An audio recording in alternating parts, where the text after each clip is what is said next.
आज जो आप सिस्टम देख रहे हैं चर्च में, सब जगह आप बड़े बड़े सिस्टम को बनता हुआ देख रहे हैं, लेकिन पहले ऐसा नहीं था। इतनी बड़ी चर्च होने के बावजूद भी किराए पर साउंड आता था।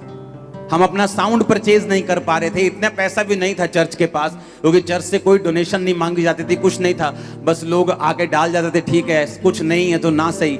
ऐसा चलता रहा कितने साल। तो मैं साउंड के लिए पैसे इकट्ठे करता था कि अभी 50,000 हो गया, अभी 1,00,000 हो गया। और एक दिन परमेश्वर ने मुझसे रात को मिडनाइट के टाइम बात की कि अभी उठ और जितना पैसा तेरे पास है उसे अभी कंप्यूटर से ट्रांसफर कर। उस समय उस अकाउंट में मैंने इंटरनेट बैंकिंग रखी थी। तो रात को 12 बजे मैं उठा और मैंने कहा परमेश्वर ये पैसा तो सेव करने के लिए, ये पैसा तो मैं तेरे ही भवन का साउंड जो है उसे बाय करने के लिए मैं जोड़ रहा हूं। मुझे 6-7 लाख तब चाहिए था, 10-12 साल पहले 10 लाख में साउंड आ जाता था। तो तब मैंने कहा परमेश्वर ये तो तेरे साउंड को परचेज करने के लिए। परमेश्वर ने कहा इसे अभी बोना है। आप इमेजिन करो मेरे अकाउंट में जितना पैसा था, मैंने रात को 12 बजे अकाउंट ओपन किया, जिसके अकाउंट में डालना था उसका अकाउंट पहले से जुड़ा हुआ था मेरे साथ, मैंने उसके अकाउंट में डाला, उसको टिक किया, पैसा गया। मैंने उसको रात को मैसेज किया कि भाई साहब मैंने इतने लाख रुपए आपके अकाउंट में भेजा है। उसने कहा गॉड ब्लेस यू। मैंने कहा ठीक है जी अब तो हो गया, गॉड ब्लेस यू, अभी तो खाता खाली हो गया। इमेजिन करो थोड़े दिन में ही एक फैमिली मुझसे मिलने के लिए आई और उस फैमिली ने कहा कि परमेश्वर ने हमारे दिल में डाला है कि हमारे पास एक प्लॉट है, हम उसे बेचकर हम आपको देना चाहते हैं कि आप साउंड परचेज कर लो। कहां मैं उसे महीनों से जोड़ रहा था और कहां एक व्यक्ति आया और उसने पूरे के पूरे साउंड का खर्चा दे दिया। वो पहला टाइम था जब चर्च ने अपना साउंड खरीदा था। वो क्या था? एक छुटकारा। आज चाहे उस पैसे की आज उतनी वैल्यू नहीं, वो उतने पैसे के शायद 4 माइक आए, आज 1.5-2 लाख का माइक है, पर उस समय वो एक छुटकारा था मेरे लिए। आप कितने मेरी बात को समझ रहे हैं? मेरे लिए वो बड़ा छुटकारा था कि मेरी चर्च किराए से फ्री हो गई, अब किराए का पैसा मैं दरी में लगाऊंगा, मैं चर्च को बनाने में लगाऊंगा। मेरे लिए वो छुटकारा था। लेकिन परमेश्वर ने वो छुटकारा मुझे इसलिए नहीं दिया कि मुझे साउंड की जरूरत थी। जब मैंने विश्वास के कदम को उठाया तो परमेश्वर ने वो छुटकारा दिया। आप मेरी बात समझ रहे कि नहीं? जब चर्च शुरू हुई 2007-8 में, 7 में मैं खामरा में आया, 8 में चर्च शुरू हुई। 3 लोग थे चर्च में। मैं ही चाय बनाने वाला था, मैं ही चाय बांटने वाला था, मैं ही दरी बिछाने वाला था, मैं ही दरी उठाने वाला था, मैं ही टेंट मैन था, मैं ही प्रीचर था, मैं ही क्लीनर था, सारा कुछ मैं ही था। हालेलुया। जब लोग आने वाले होते थे दरी भी मैं बिछाता था, पुलपट भी मैं ही लगाता था। साउंड तब जरूरत थी नहीं 3 लोगों में। सारा कुछ, चाय भी मैं एक बनाता था, बिस्किट भी मैं लेके आता था, उनको पिलाता भी मैं ही था, उनको खिलाता भी मैं ही था, उनको प्रीच भी मैं ही करता। सुनो मेरी बात, परमेश्वर की सेवा जो है वो शौक से होती है। आमीन। वो लव से होती है कि चाहे मैं 3 लोगों के सामने हूं, लेकिन मुझे यीशु मसीह से प्यार है और मैं उनको परमेश्वर के बारे में बताना चाहता हूं, उनको यीशु मसीह की लाइन पे लेके जाना चाहता हूं। तब क्या हुआ 2007 में 8 में एक 10 बाय 10 के कमरे से जब चर्च शुरू हुई तो चर्च बढ़ गई। जब 27-28 लोग हो गए, ओवरफ्लो हो गया। बल्ले भी बल्ले, 28 अगर 27 से 3 लोग ज्यादा हो गए तो ओवरफ्लो हो गया। 3 लोग बाहर बैठे जी हॉल के।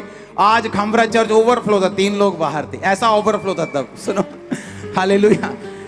तो क्या हुआ, जब मैंने बात की, मैंने सोचा कि मेरे उस कमरे के पास ऐसे 2 वेड़े हैं, एक ऐसे जाता है, एक ऐसे जाता है। तो मैंने, वो किराए पे था, मैंने मकान मालिक से कहा, मैंने कहा लोग बढ़ रहे हैं तो मुझे ये वाला आपका जो यहाँ पे मीटिंग अभी करनी पड़ेगी। उसने मना कर दिया। उसने कहा नहीं ये छत थोड़ी सी कमजोर है, पता नहीं मीटिंग होगी कि नहीं, मतलब उसने मना कर दिया। मैं सोचा, मैंने कहा मैं तो ये सोच रहा था कि यहाँ होना चाहिए, परमेश्वर मेरी हेल्प करेगा, लेकिन अब मैं क्या करूँगा। तो परमेश्वर ने इंतजाम किया है कि नीचे प्लॉट, मेरी फैमिली का प्लॉट था, वहां मीटिंग शुरू हुई। उसके बाद जब वो भर गया, उसके सामने ग्राउंड थी, फिर वहां मीटिंग शुरू हुई।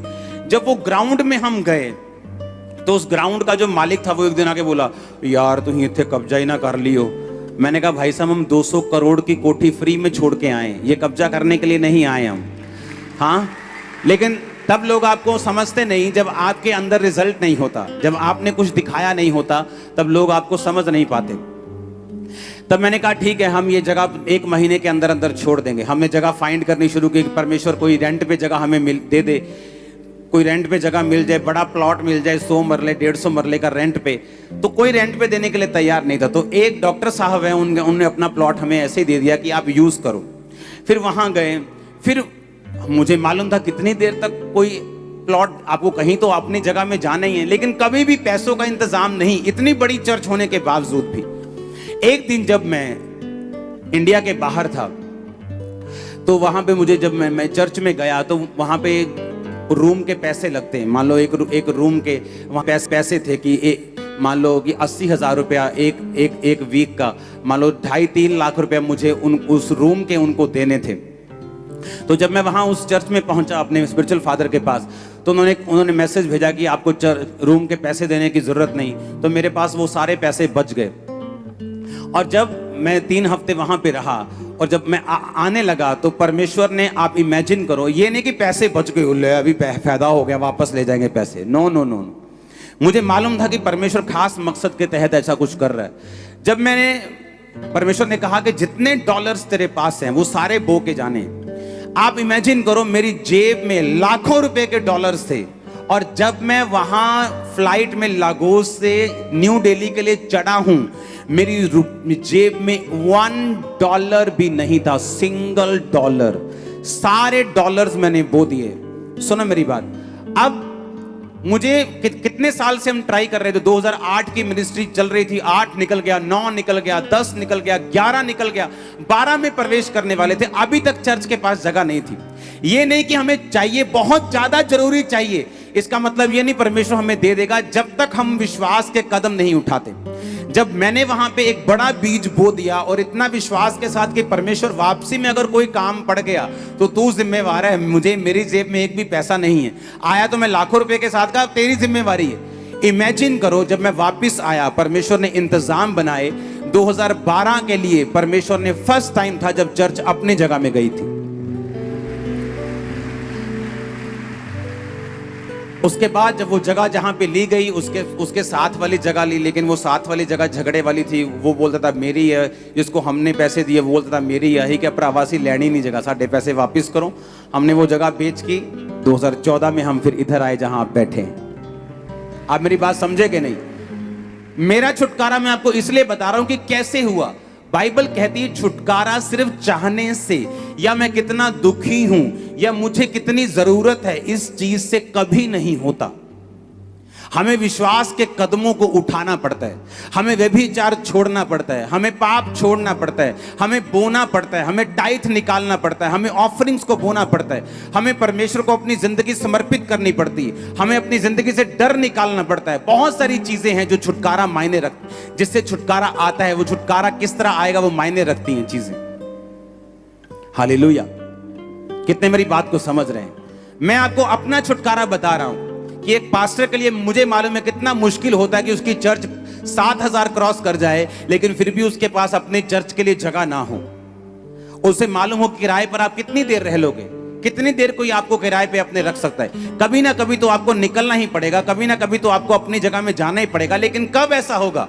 हम सोचते हैं हम प्रार्थना करेंगे, प्रार्थना करते रहेंगे, 40 साल भी करते रहेंगे, लेकिन जब तक आप विश्वास के कदम नहीं उठाएंगे, जब तक आप बोएंगे नहीं, जब तक आप परमेश्वर के वचनों को मानेंगे नहीं, तब तक परमेश्वर आपकी लाइफ में काम नहीं करता। हालेलुया।